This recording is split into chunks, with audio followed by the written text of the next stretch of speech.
New stripe cone fold. Lay napkin face up. Bring bottom to top.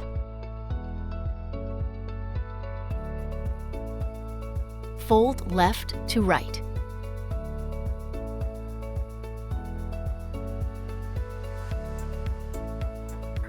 Tuck flap under.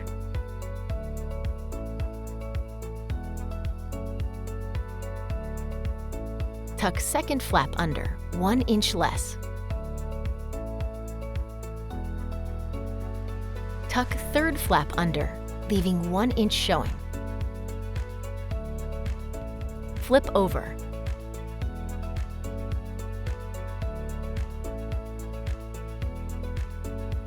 Bring left bottom corner to center.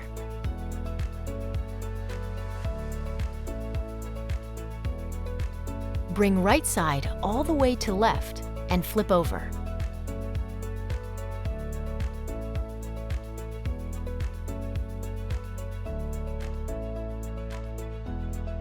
Add silverware.